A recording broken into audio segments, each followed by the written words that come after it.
Hi everyone, this is Tom. I hope you're having a great day. In this video, I want to talk about a topic I've been thinking about for many years now. Over a decade, I've been thinking about this strategically, and that is diversifying your life. And if you've ever looked into investing, in order to sort of invest your money and build wealth and build for retirement and things, you'll come across this idea of diversifying your investments. This means not just putting all your money into, say, your property, or not just putting all your money into stocks and shares, not putting all your money into, say, Bitcoin, something like that, but diversifying across lots of different things. And if you're buying stocks, not just buying one company, but buying like an index fund or something, so you diversify your investments across lots of things. But I don't want to talk about it in terms of building wealth or investing your money. I want to talk about it in terms of your life. So I'm going to do this, as you probably come to recognize now. I like to draw things on paper. I like to create silly illustrations and silly diagrams and share my ideas visually. So that's what I'm going to do here. So let's say you've got this person here. This is you, looking very weird with a very thick neck. So this is you, and you're trying to live a sort of happy, productive life where you enjoy it, you feel good about it, you're making some progress, you're having a satisfying life. And the way you can think about this, if you ever played a video game where you can level up your character, you usually kind of start out with the option of choosing different characters, and those characters will have different kind of skill sets.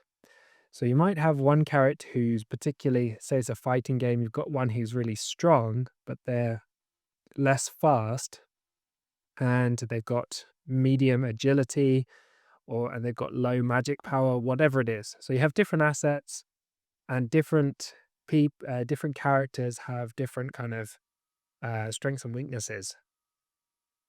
You kind of level up these different assets or different attributes, but you don't level them up all at once, and you don't level them up so that they're all sort of like super powered. You kind of pick and choose. So, in a kind of similar way, you can imagine this is your life, these are your different things. So, you've got maybe your work, your career. For me, that might be like being a GP. Then you've got, say, your health. Then you've got, say, your hobbies. Then you got, say, your family. You got, say, your friends. And, the list can go on.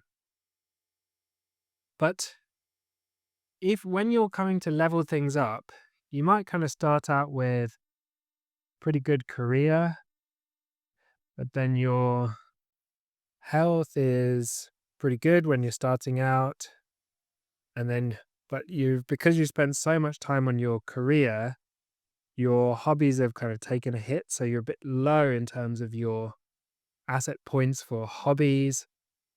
Then your family life, maybe you've put too much time into your career, not spent enough time with your partner or your family, so that's a bit low. And then your friends, you got kind of medium friends, let's say. So this could be where you are now. The point of this kind of video is to make you think about how you're distributing your energy in terms of building these different attributes for yourself. So, the idea of diversifying is to kind of mitigate risk. So, at any one time, one of these attributes, your career might be something terrible might happen. You might not be able to find a job, you might be struggling. For example, when I was an F2, I really hated certain parts of the job as a foundation year 2 trainee. It felt miserable, didn't feel like I was progressing, didn't feel like I was learning, felt like I had no time to do anything whatsoever. So at that point, my career was really low. It wasn't bringing me any happy, sort of bringing me any joy. I wasn't feeling fulfilled by it. I was just miserable, didn't want to do it, felt trapped in it, and that was terrible. At the same time, I was doing quite a bit of kind of training in the gym and trying to look after my health. So my health was doing much better. Now, the nice thing about this is the health side of things, where I was doing really well with that, was compensating, keeping me happy while I was kind of miserable at work. If I was also really not looking after my health, those two wouldn't have balanced out and I would have been really low on all of these things. So at the time, let's say hobbies, family, friends. So at the time, my hobbies, I just didn't feel like I had any time for any hobbies. But I was doing really well when it came to family wise. I was like spending quite a bit of time with my now wife, and we were kind of getting on really well. We were spending loads of time together. And so that was thriving, and I was really happy from that perspective.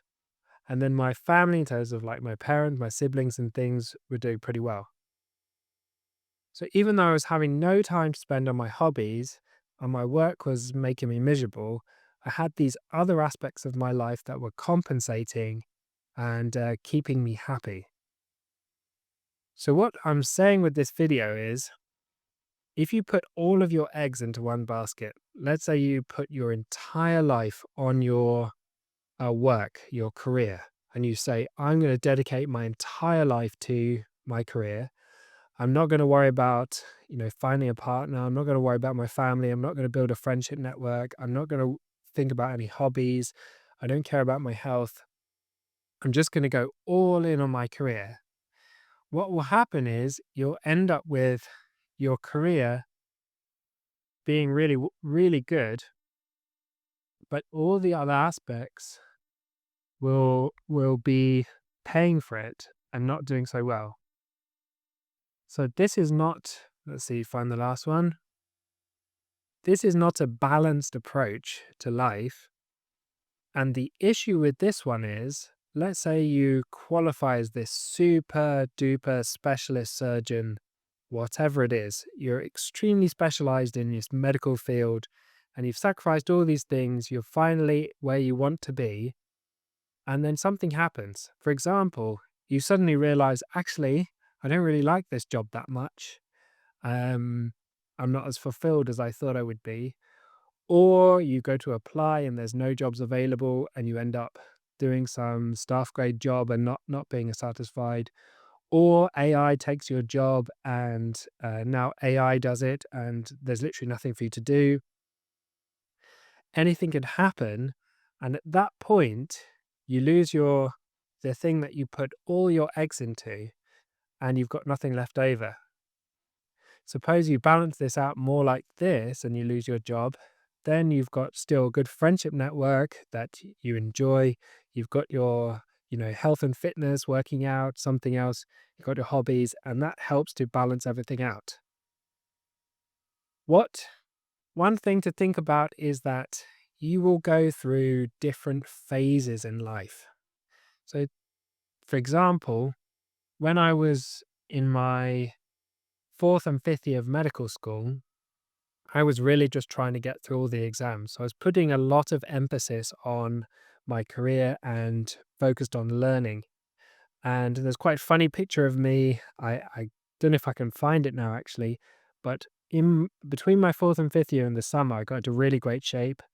I was quite lean, ripped. I had a six pack. I was like really, really fit.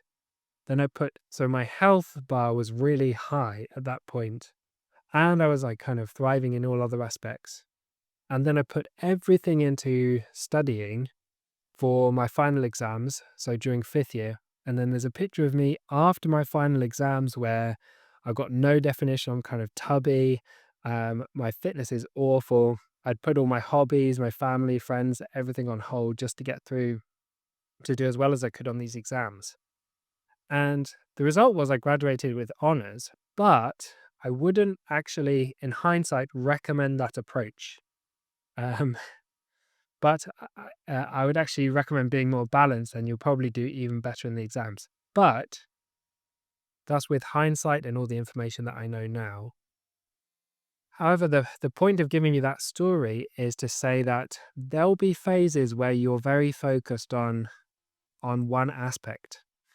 It could be that you reach a certain point in your career and you're, say, with me as a GP, at the minute, as a GP, I really enjoy the job. I spend this morning in GP. I love talking to all the patients. I love all my colleagues. I have a great time when I'm there. And if it wasn't for other things, I would do way more GP practice. And those other things mainly being zero to finals and family and this YouTube channel and other stuff.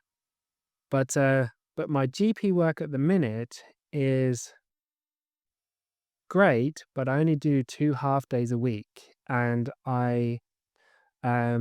that's not my primary focus at the moment. I'm not putting a lot of eggs into that basket. I'm just keeping it kind of ticking over and keeping the experience going, keeping the enjoyment of it going, but it's not a huge priority like, for example, here. Now, at the moment with my health, um, that's a big priority for me. I'm really trying to lose weight and get into good shape. That is kind of my hobby, but other than that, like let's say hobbies, say reading or traveling or anything like that, my hobbies are very low at the moment because I'm putting all my priorities into health, and I suppose zero to finals would come as another bar, but we'll forget about that for now. And then also family is a big priority for me at the moment as well. And I see less friends. So this is kind of the phase of life that I'm in at the moment. At the end of medical school, when I was doing my final exams, I was in this phase of life. And there'll be other times, I might come through this phase of life and go on to a phase where hobbies are my main priority. And then I might go to another phase of life where friends become a high priority. And so you go through different phases of life where different things will be different priorities. But always, I would keep in mind that you need to keep some diversity in terms of the things that you're putting effort and time and investing your energy into, so that if any one of these goes really badly for any reason, um, you you can lean on the other things to give you a source of fulfillment and happiness. So I hope that video has been helpful. Um, Take from it what you want to, but what I would say is you'll have different phases, different priorities at different times. That's okay, but try not to be too imbalanced and always try to keep maybe 5 or 6 top priorities like this, whereas career, health, hobbies, family, friends. I'm sure you can think of other things that would fit into these sort of categories as well. And try and diversify your happiness across all of these things. Because if you just do one, you might find that you end up unfulfilled. Hope that was helpful, and I'll see you in the next video, which will hopefully be tomorrow.